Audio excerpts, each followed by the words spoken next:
नमस्कार साथियों। एक बार फिर हम आपके सामने हाजिर हैं लेकर अपना शो फ्लैशबैक, जो कि हर शुक्रवार शाम को ऑन एयर होता है। आज हम बात करेंगे मेरठ में घटी एक ऐसी घटना के बारे में जिसने पूरे प्रशासनिक अमले के साथ साथ मेरठ के लोगों को भी स्तब्ध कर दिया था। एक रात में 3 हत्याएं हुई थी। प्रेम प्रसंग, रंजिश, दोस्ती, सब इसमें शामिल था। गुदड़ी बाजार का ट्रिपल मर्डर। इसमें जो आरोपी था इजलाल, वो उस समय के जो सांसद थे हाजी शाहिद अखलाक, उनका चचेरा भाई था। हाजी इजलाल और उसके साथियों ने 3 हत्याएं की थी। उस घटना के बारे में बात करने के लिए हमारे साथ मौजूद है सीनियर रिपोर्टर गजेंद्र चौधरी जी। गजेंद्र जी बताइए, ये घटना जब हुई तो क्या माहौल बन गया था वहां पर? ये घटना मुस्तफा भाई मैं बता दूं थोड़ा सा इसके जी बारे में। ये 22 मई 2008 की घटना है जी और शहर के कोतवाली थाना क्षेत्र में गुदड़ी बाजार एक जगह पड़ती है, बड़ी संवेदनशील जगह है। वहां पे ट्रिपल मर्डर कांड हुआ था। ये तीनों लड़के मेरठ कॉलेज के छात्र थे। जी तीनों लड़के मेरठ कॉलेज के छात्र थे, जिसमें सुनील ढाका, पुनीत गिरी और सुधीर सुनील उज्ज्वल, जी। जिनका मर्डर हुआ था। ये तीनों लड़के मेरठ कॉलेज के स्टूडेंट थे। और ये जो हाजी जलाल जो इसमें मुख्य आरोपी है, ये भी मेरठ कॉलेज का स्टूडेंट था। अब ये घटना थोड़ा सा मैं इसके पहले घटनाक्रम के बारे में पहले थोड़ा सा बता दूं।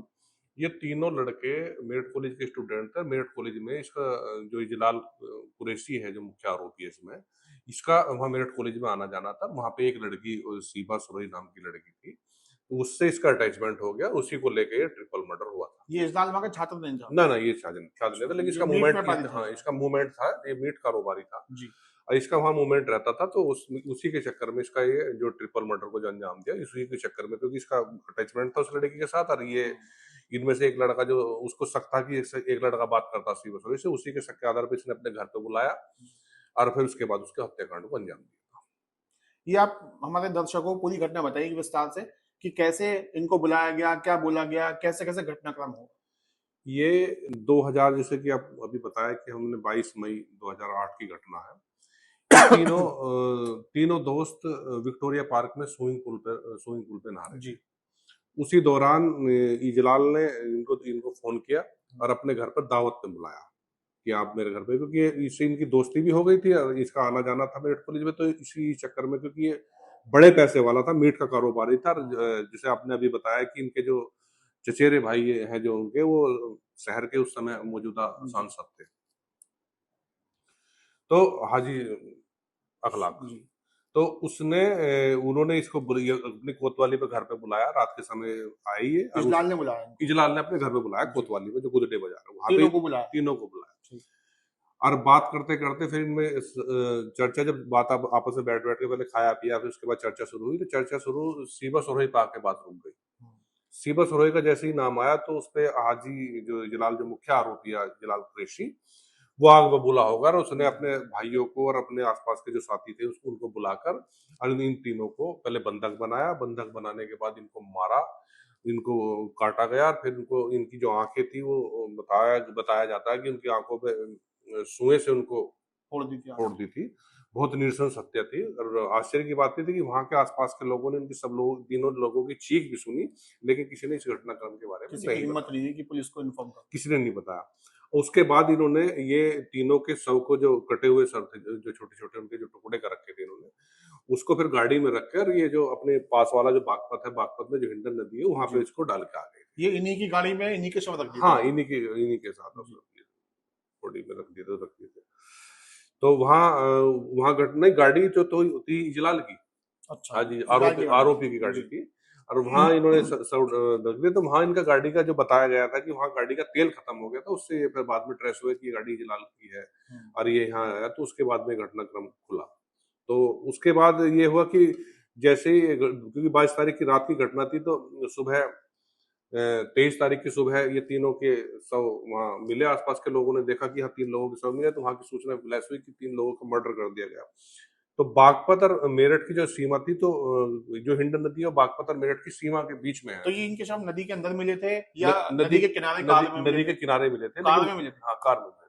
अच्छा। इन्होंने डालने की कोशिश की। अब वहां क्या सिचुएशन बनी थी, भाग गए या तेल खत्म हो गया गाड़ी का, ऐसा बताया कि गाड़ी भी वहां मौके पे मौजूद थी।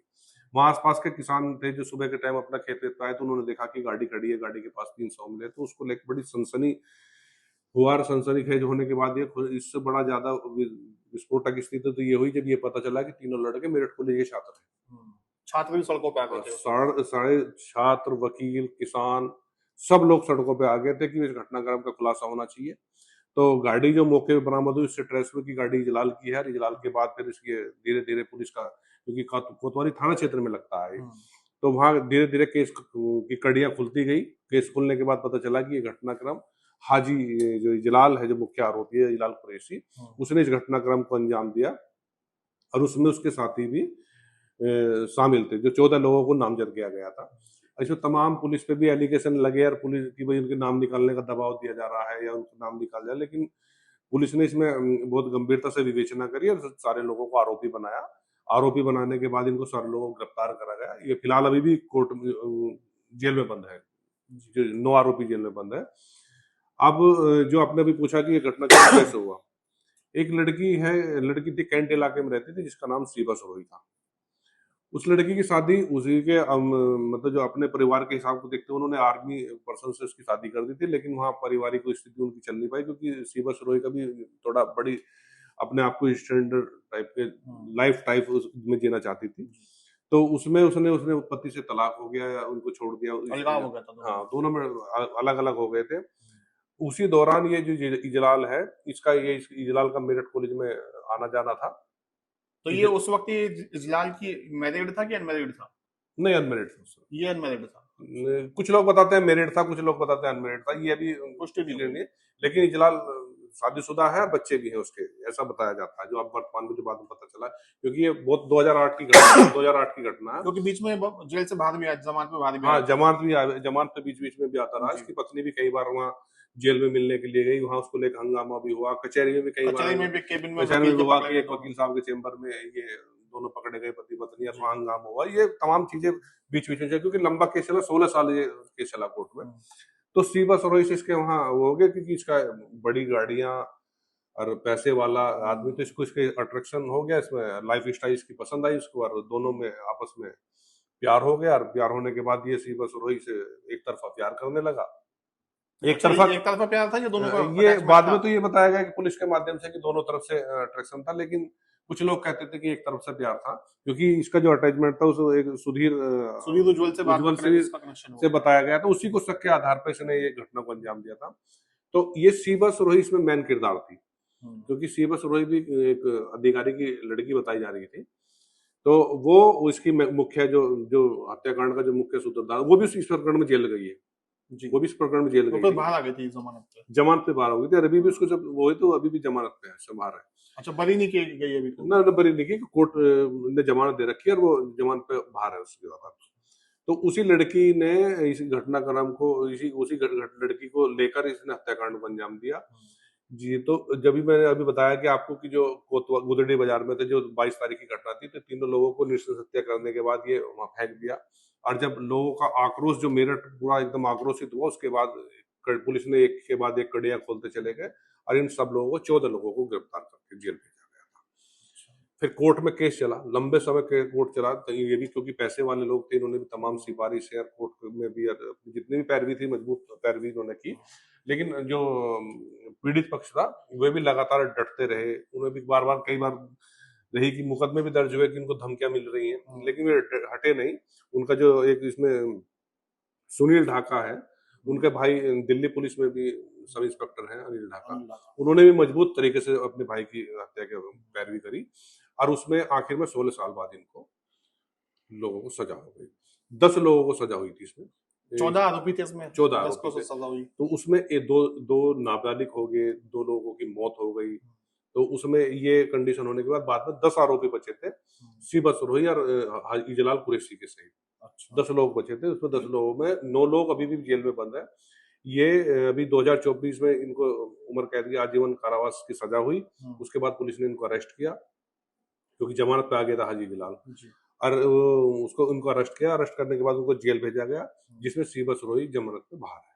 बाकी 9 आरोपी अभी भी जेल में बंद है। गजेंद्र जी, आज हम इस जो केस है इसके बारे में बात कर रहे हैं, क्योंकि इसकी जघन्यता बहुत ज्यादा थी। बिल्कुल। लोहे की रोड से सिर में वार किए गए तीनों के।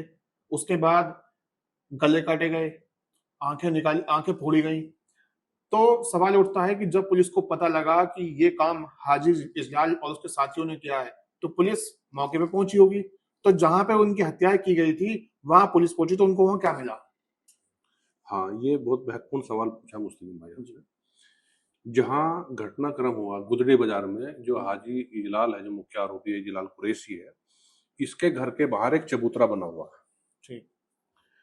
पुलिस ने जो बताया था, पुलिस का बताना ये था कि जो चबूतरा था, उस चबूतरे पे इन लोगों को तीनों को पीछे हाथ बंद करके बांध के रखा गया और वहीं उस पर घटनाक्रम किया गया।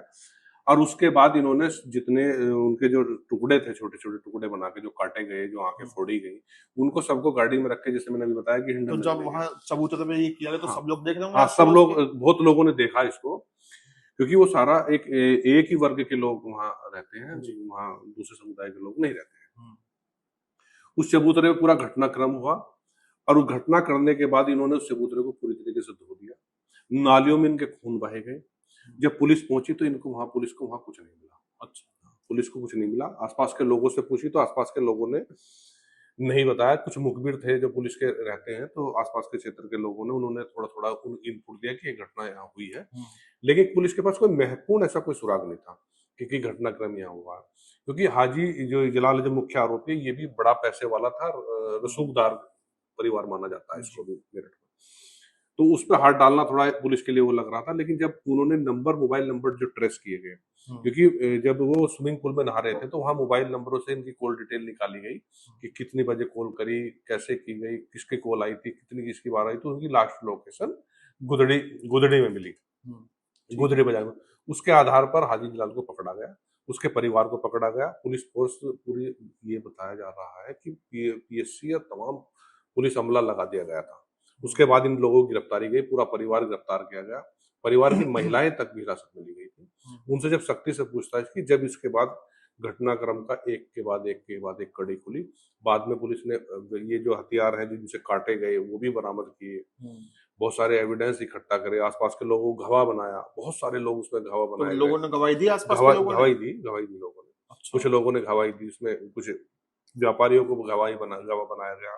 पोस्टमार्टम रिपोर्ट के आधार पर जो पोस्टमार्टम डॉक्टर करने वाला था, किस तरीके से घटना है, सारी चीजों को एविडेंस जुटा के पूरा का पूरा एक इंस्पेक्टर थे जो बाद में तैनात किए गए थे, जो इसी के स्पेशल खुलासे के लिए किए गए थे, जो दूसरे थाने से थे। तो घटनाक्रम को देखते हुए, क्योंकि बड़ा घटनाक्रम था, उसको देखते हुए दूसरे थाने के इंस्पेक्टर को कोतवाली थाने में लगाया गया और उन्होंने बड़ी सख्ती के साथ, क्योंकि इसमें पैसे के लेन देन का भी बड़ा खेल था, क्योंकि बड़े रसूखदार थे, तो किसी को भी खरीदने की वो रखते थे। तो इसलिए कोई थानेदार या कोई पुलिस वाला इस तरीके से, या कोई अधिकारी बहक ना जाए, इस तरीके से वहां बहुत ईमानदार और जो जिन पे विश्वास किया जा सकता था उन लोगों को लगाया और उन्होंने बड़ी ईमानदारी के साथ पूरी चार्जशीट तैयार की गई। बहुत हजारों पन्नों की चार्जशीट तैयार की गई और उसमें उसी के आधार पर कोर्ट ने फैसला सुनाया, जिसमें इन लोगों को आजीवन कारावास हुई।